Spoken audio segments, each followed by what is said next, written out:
morning, everybody. Good morning. Okay, we have to get some energy going here, don't we? So how is it today? How is your day going? Is it good? Is it bad? Is it what? Good. It doesn't sound good. How good is it? Awesome. Really, really good. Okay. That's what I want to hear. We have to get a little livelihood here. Liveliness, I should say. Well, welcome to Unity in Ashland. I see some faces I haven't seen before and some friends I haven't seen for a while. Wow, this is exciting. It's an exciting day for us here. Unfortunately, Reverend Norma is not here. You may have figured that out today, but we're going to have a good day anyway. So I want to welcome all of you. If you're not familiar with Unity, if you're here for the very first time, I just want to let you know that Unity is an omni-faith organization. We're a spiritual group. We're here to grow spiritually together. We don't have dogmas and doctrines, but we are very faith-based. So everyone is welcome here, no matter what path you've ever been on or are on now. You're always welcome to be here. We do like to start with some announcements. And one of those announcements is that we always have a prayer circle who comes every Monday from 5 to 6 in the back room here at the Havara. Is this really on? Okay, good. As long as you can hear me, I don't have to hear me. So there's a prayer circle. We meet at Mondays at 5 o'clock, and you're all welcome to attend. If you have any prayer requests, we would love it if you would put that prayer request in the prayer box, and that's on the table back there. And that will be prayed for on Mondays and then sent on to Silent Unity, and it gets prayed for 30 days. So it's a great way to manifest whatever it is that your heart is calling for. I have a couple other announcements. Someone saw a hubcap fly off somebody's car. I think it was, what, a red sports car? A little red sports car. It's mine. And so they said it flew off near the parking lot down by the baseball field on Hercian Mountain on that side. If you need help looking out, always loses. Okay. Thank you. Yes? I'm wondering if my keys have been found yet. Oh, I turned those into the office. I have them in my car. Oh, wow, all right. Lost and found section. Those were lost several weeks ago. Have you been standing out in the parking lot all this time? Wow. Too bad. Good thing it didn't rain too much. Okay, also, many of you know Jim Allen. She's usually here sitting in the front row, and her brother passed away the other day, a couple of days ago. So if you want to keep her in your prayers, that would be much appreciated.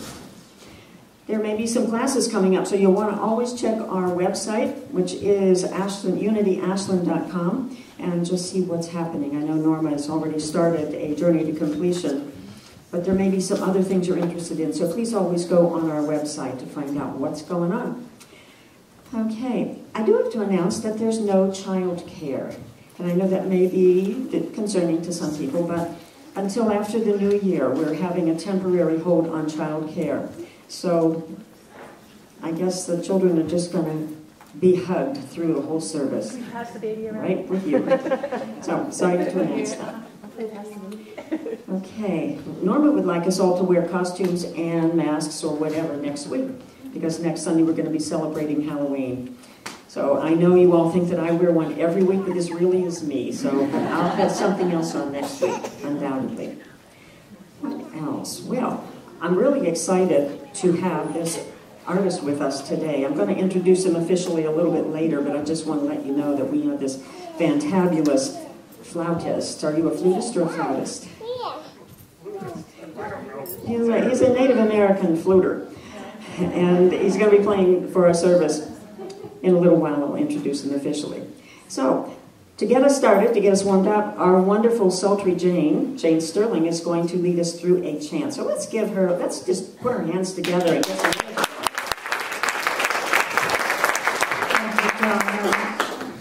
Okay, so this chant you've heard before, and I used to sing this every day on my hike, especially when I needed to remember what the words were telling me. So, how many know Spirit Am I? A couple. Okay, so I'll sing it once through, and then you can join me, and we'll do it a few times. And really just take in the words. It's like a prayer and a claiming at the same time. Spirit am I, free of all limits, safe and healed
Spirit am I, free of all limits, safe and healed and whole. Spirit am I, free to forgive and free to bless the world. Spirit am I, Spirit am I, Spirit am I. Thank you, Julie. And the children's version is Children Are, Spirit Are Us.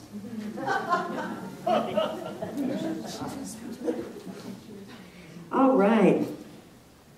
I want to introduce our musicians today, and then I'm going to actually be guiding us on a little journey. He's going to accompany me, and then after that he'll be playing his first song. But I want to introduce you to him because was anyone here last night, not here, but at the Unitarian Center for Scott's concert? Yes, Ariella sponsored that, and I was blown away because, frankly, I wasn't real familiar with him. I didn't know you, Scott. But I am a Scott August wannabe. I really am. And I'm really excited that he's going to be doing a workshop this afternoon, and I will be there. So anyone that has a Native American flute, and you want to learn how to be like him, or just what to do with that flute, or how to participate in things, bring your flute. He's going to be doing this at the Geo Center. Is that what you call it? Where is this written? Yeah, the Geo's building, which used to be Headwaters, which is right across from the Unitarian Center on 4th Street. And it's from 2 to 5, is that correct? Correct. Okay, so Scott August is a Native American flute player, as you can see. He was born and raised in Los Angeles. He's a Native American Music Award winner and 3-time nominee. And I understand he's also the son and grandson and great-grandson of musicians. He took up the cello at age 7 and learned to play the kalimba and the piano. What is a kalimba? It's an African piano. Oh, okay. I've seen those. Great. It's fun. Okay. He began making his own recordings while in college, and at first was distributing them in cassettes, and then eventually he grew, and he's been heard on commercials and TV and films.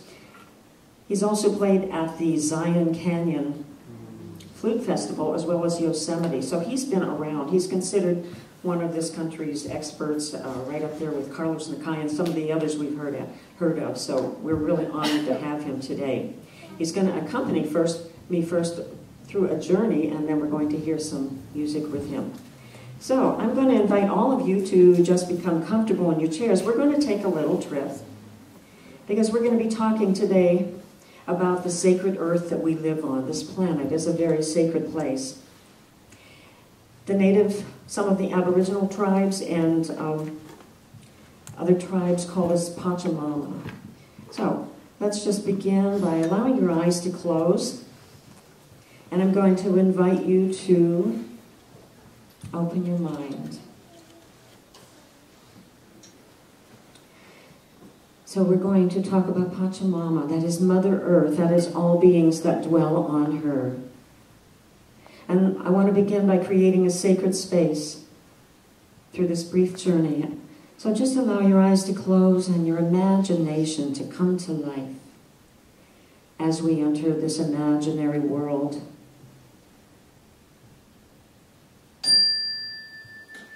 Just following the sound of the bell as it reverberates out through the earth, all around the earth. Vibration ripples out through this building and beyond, traveling all around the world. Imagine that you're walking through a rainforest, a forest so thick, a canopy so high that you can't even see to the top of it. And yet there is a clearly lit pathway through this forest. So you can actually walk through it with ease. Feel your bare feet touching the soft, cool earth. You might even imagine that you hear the cacophony of sounds of the rainforest. Perhaps you can see rays of sunlight streaming through that canopy of trees. Imagine the brilliantly colored tropical birds and butterflies, every hue, every color, flying from branch to branch. You might even feel the water dripping from the leaves onto your skin. And smell the rain-drenched, rich black earth. Breathe it in. Breathe it all in. This is Pachamama. These sounds can serve as a portal into the natural world. A world of connection, a space of connection, of nourishment, of interdependence with the earth, with the trees, with the animals, and with one another, and with those who came before us. And as we begin this journey today, we respectfully invite in the spirits of the indigenous people of the earth to be here with us now. We invite in the spirits of those who lived on this land, this part of the sacred earth that we dwell on, right here in Ashland, Oregon, and this area. We invite in the spirit of Takelma, of Shasta, of Klamath, of Modoc, of the Umpqua, and Tolowa, and Yurok, and Chetco, and all the others, and the spirit of Pachamama. We can feel our connection with those who walked this land before us, those who cared for this land, those who understood their divine purpose on this land, who gave their lives and their blood for this land. We invite their energies to join with ours here, now, that we may walk the path that they walked, that we may have compassion for the earth and all beings, the people, the trees, the animals, the rocks, all our relations, and that we may know ourselves to be strands in the web of life. And so just taking in the sounds and the smells and the feelings and the tastes and all of the sensations of this rainforest that you find yourself in your imagination, just feel it. Feel it in your heart, feel it in your body, feel it in your mind. And know that this is sacredness. We were given this wonderful planet to dwell on, to be caretakers of, not to exploit, but to care for and to love and to cherish, because it cherishes us, it feeds us. Just take in all those sensations.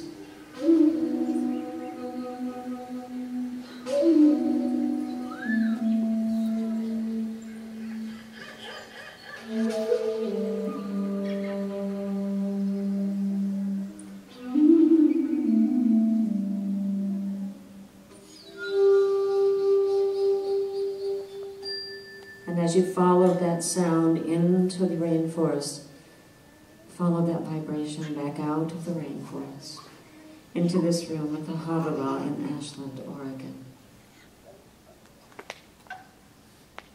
And when you're ready, welcome back.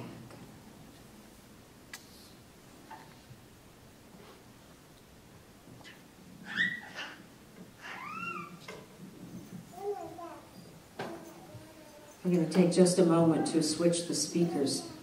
And then Scott's going to be leading us on something that's going to wake us up. Is that right, Scott? Okay. Auditory campaign.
Scott. That was wonderful.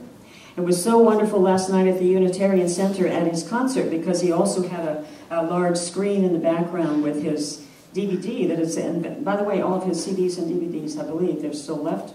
Some, Just one. one DVD. One CD.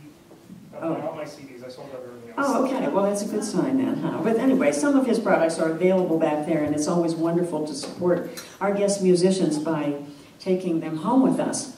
And that's one way we can do that. But so last night they had a large screen and scenes of all of the national parks that I so love, because I love to go camping in them, Zion and Bryson, Grand Canyon, and all the places that my heart, little pieces of my heart are left in all those places. There's something about Native American flute. I don't know if you all feel it, but I feel it. I feel it all the way through me. And I always have, and I don't really know what that's about. It's a haunting sound. And maybe everyone, I guess someone said that if we all go back far enough in our genealogy, that we all have indigenous roots somewhere on some continent. I know that when I was about 6 years old, we went on a vacation. My mom, my dad, and my sister and I went on vacation. I lived in Pennsylvania, and our vacation time that year was in Florida. And this was back when dinosaurs roamed the earth, and we did not have a lot of freeways that got you there quickly. So we get in our little Nash Rambler. Does anyone here know what a Nash Rambler is? Oh, yes. I'm so happy I'm not the only one here. Okay, well, Nash Ramblers, I don't know if you know it, but they make into a bed, which is probably why they don't make them anymore. We don't need to encourage our teenagers anymore. But the whole back of the front seat would go down and the whole thing would become a bed. So we go to Florida, and it seemed like it took 5 years to get there. When you're 6 years old, it's a long time. And of course, I had already said, are we there yet? Before we got to the end of our street. But I remember a long drive, and we would just pull off the side of the road, and my mom would cook whatever on the camp stove. And so we finally made it to Florida, the promised land, the land of sunshine and orange juice. And I think it was when we were probably down near the Everglades or something like that, that we went in one of those little souvenir shops, like a trading post. You've probably all seen them. And I vaguely remember, I don't know if I really remember or if I just know that my mom always told a story, but I think I remember the creaky wooden floor. It was kind of dark inside. It was a real trading post.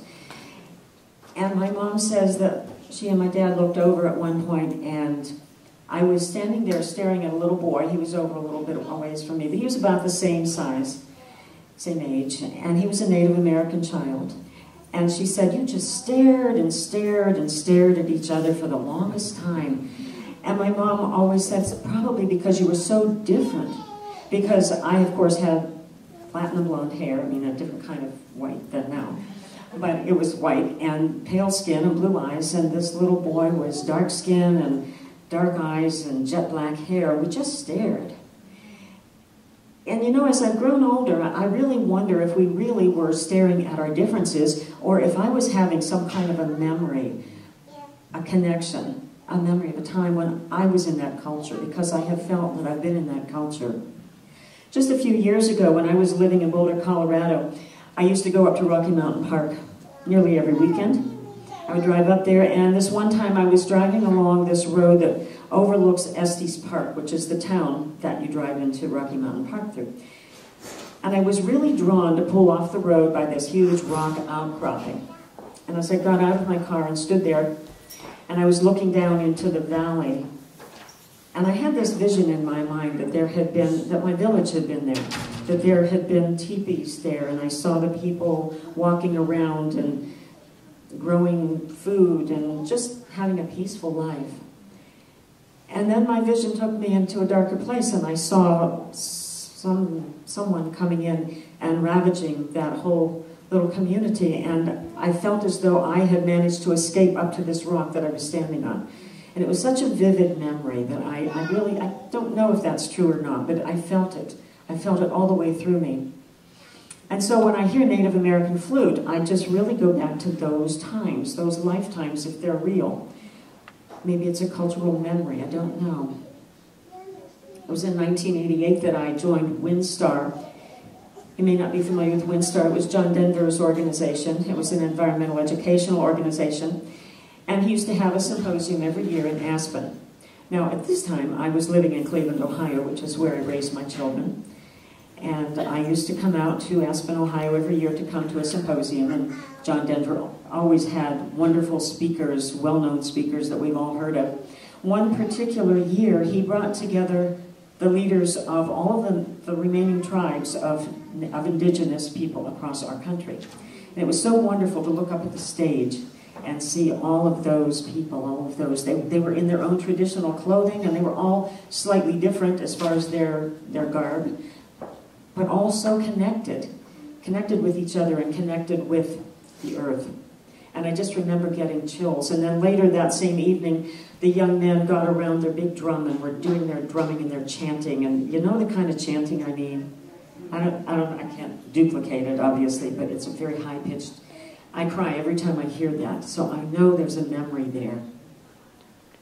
Well, a few years ago, I found myself down in Southern California, in Long Beach, on the campus down there, at an event. It was a hub event, Humanity Unites Brilliance, and there were about 700 of us in a room. It was on the college campus in the university. And we were told that this one particular evening we were going to be experiencing a symposium called Awakening the Dreamer, Changing the Dream.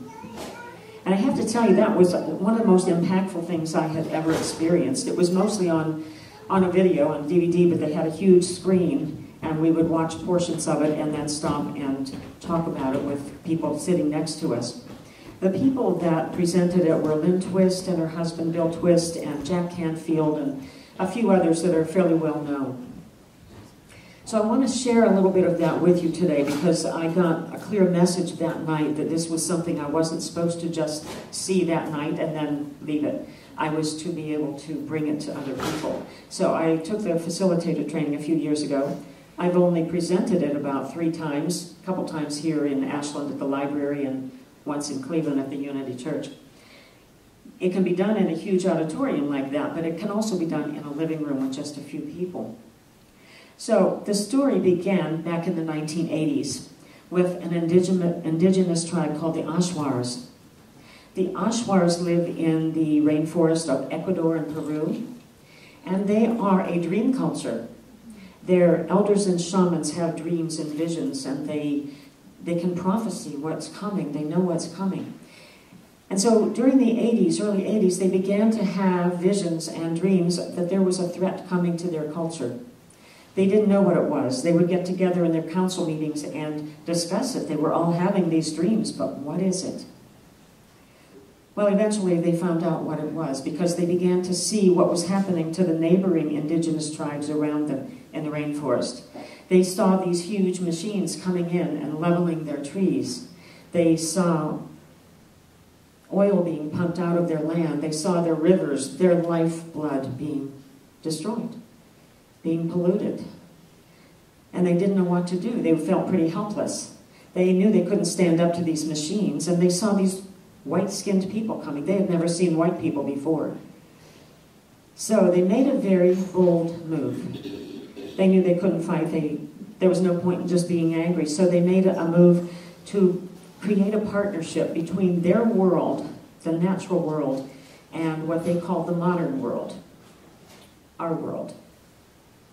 They put out a call, and I don't know how that happened, what form that was in, but a small group of people in our country heard that call.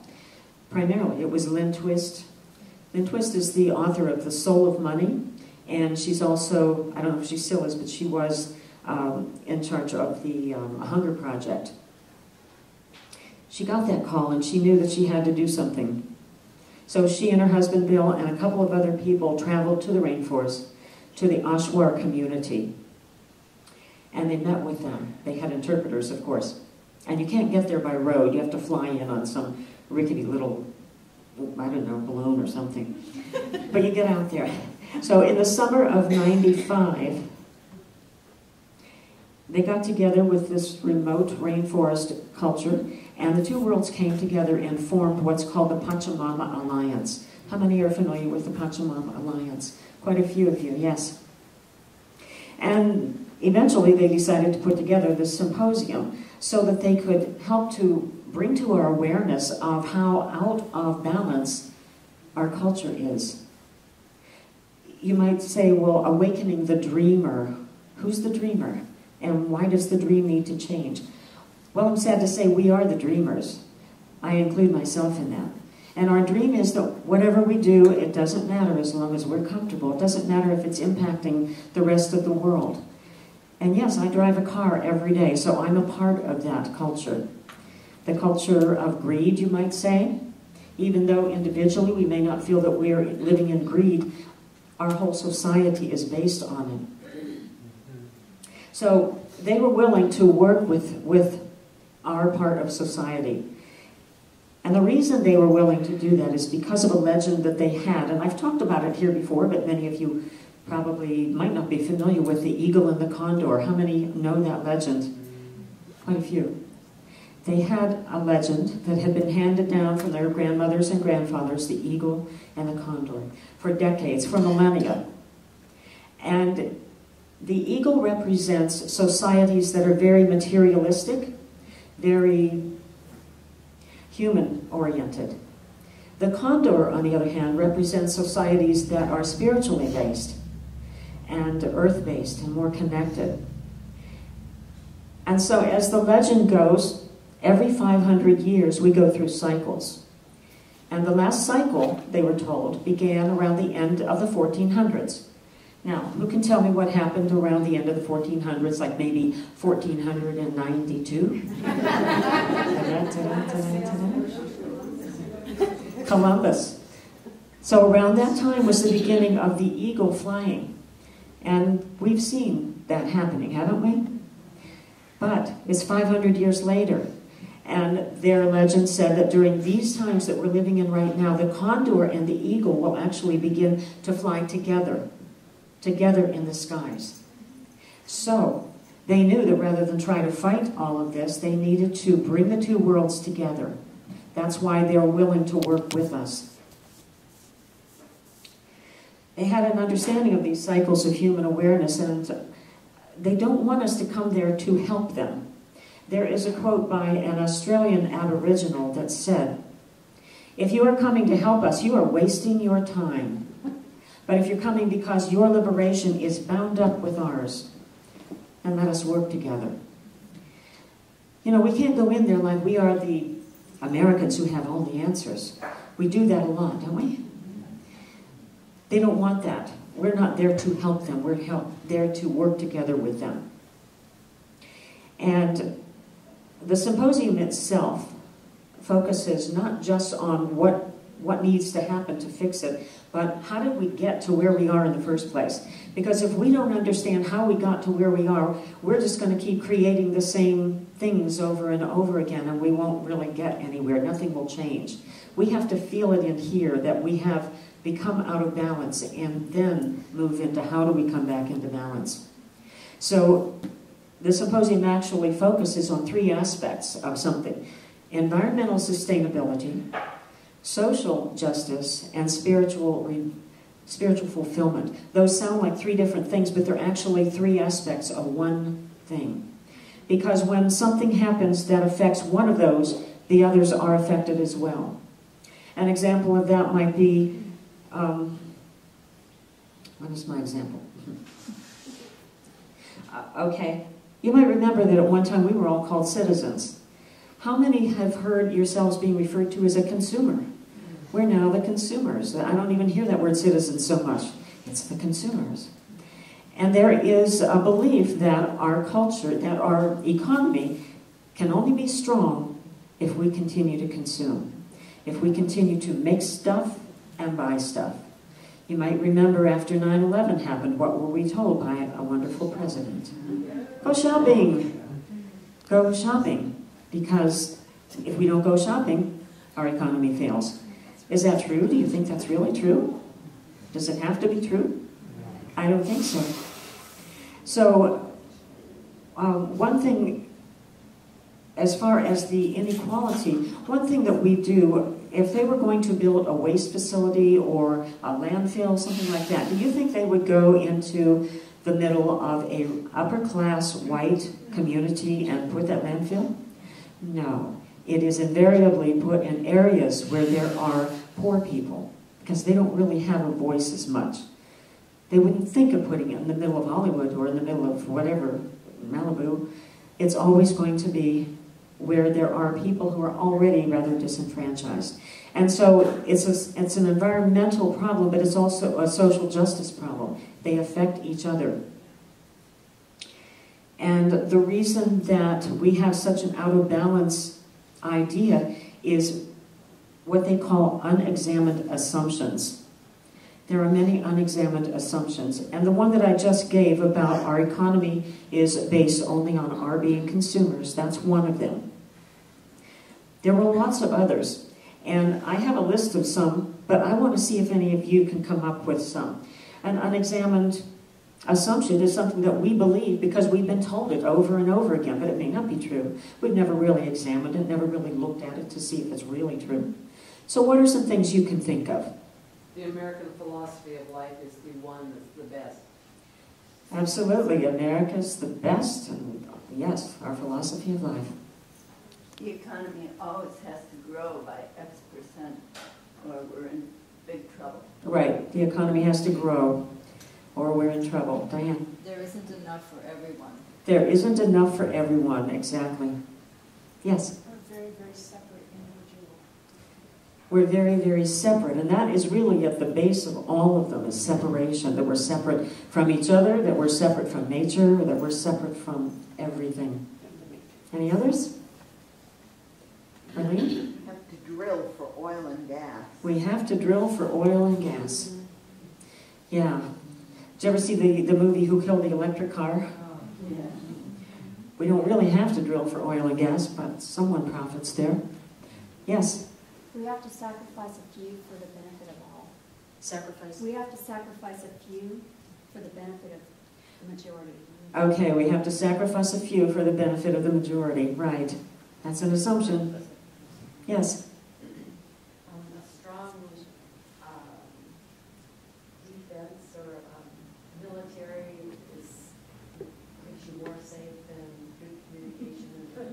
That's a big one. A strong defense makes us more safe. Wow. Yes? That the resources and commodities of nature are branded thus rather than life companions. That's a great, yes. Okay, and that our resources are unlimited. That's another unexamined assumption, right? Yes? That peace is not possible. That peace is not possible. We've heard that one, right? Except with a strong defense. Right. Any others? Yeah, Esther. I heard this on the radio 2 years ago. A man said, if we tax the rich and the corporations, then who's going to have the money to give us jobs? Right. Oh, boy. Yeah, Yeah. can't pay their taxes. Taxation in general is a big assumption, isn't it? Candace. That the path to peace, it goes through violence. Oh, yeah. A lot of people believe that. The path to peace goes through violence. Yeah. How about if it's heard on TV? It must be true.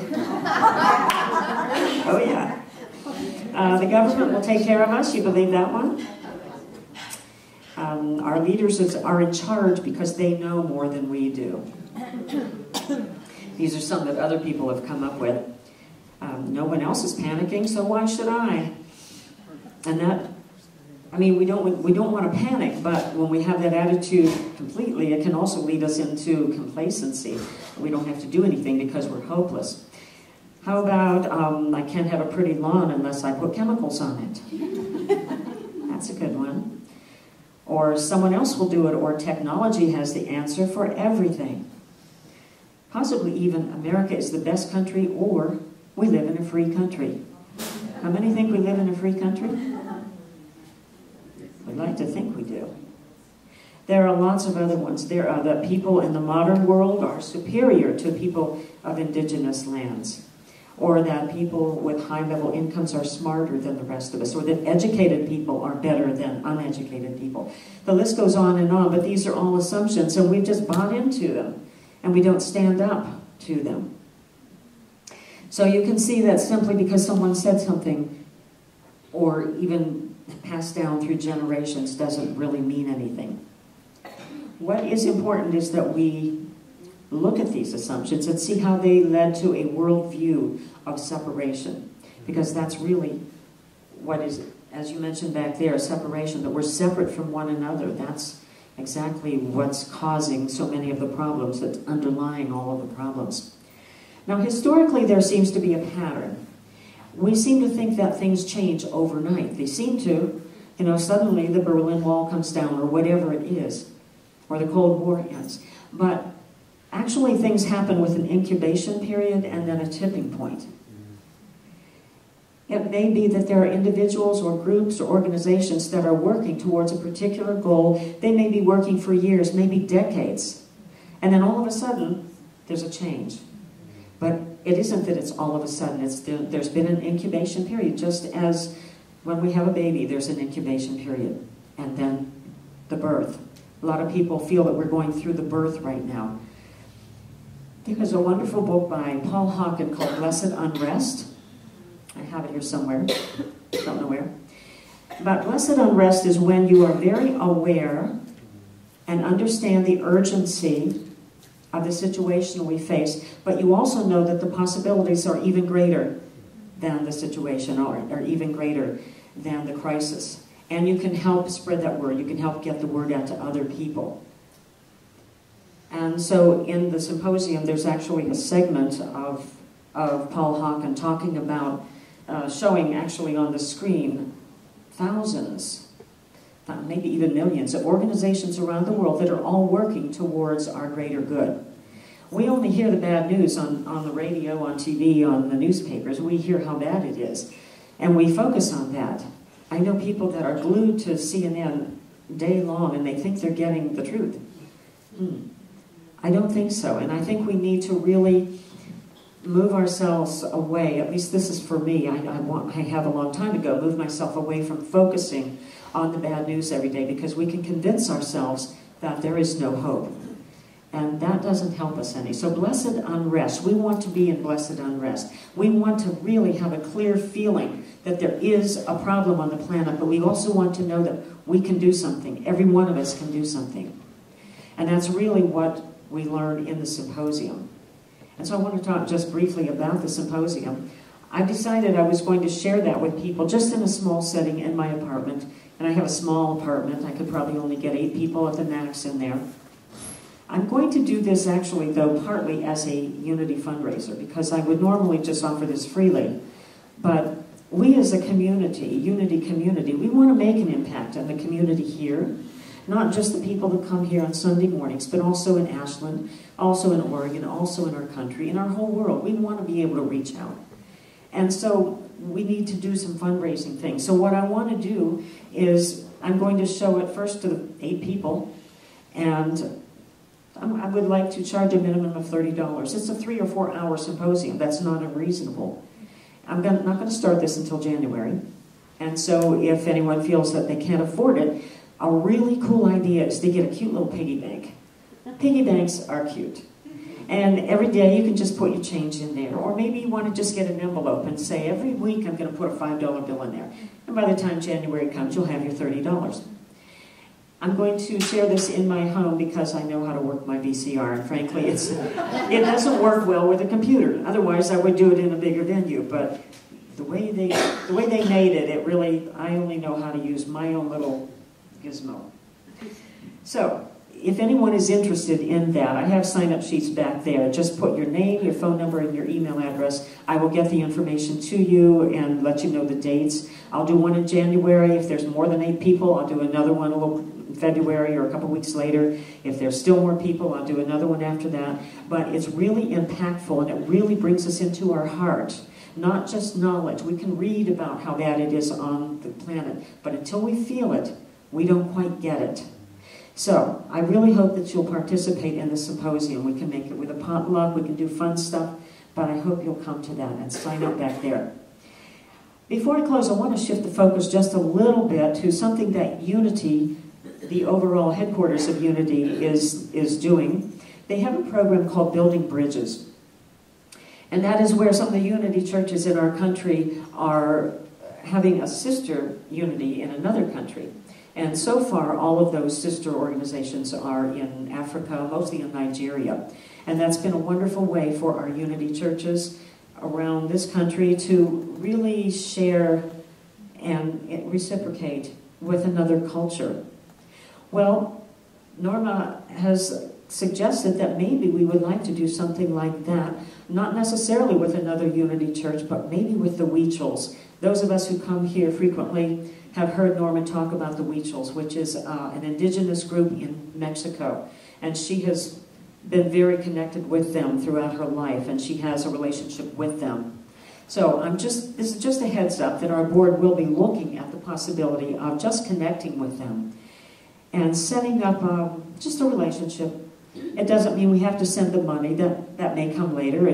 That's not necessarily what the Building Bridges is about. It's just really sharing our culture with them and their culture with us. And for the Building Bridges program, I know a lot of the Unity churches send books because people in Nigeria, they don't have access to a lot of the books. And so that's one way that the Unities here in this country have been able to really help them out.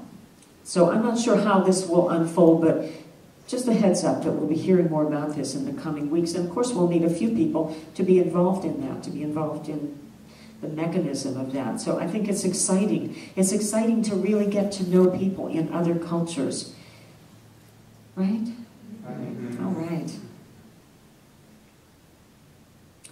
I want to close with just one last unexamined assumption.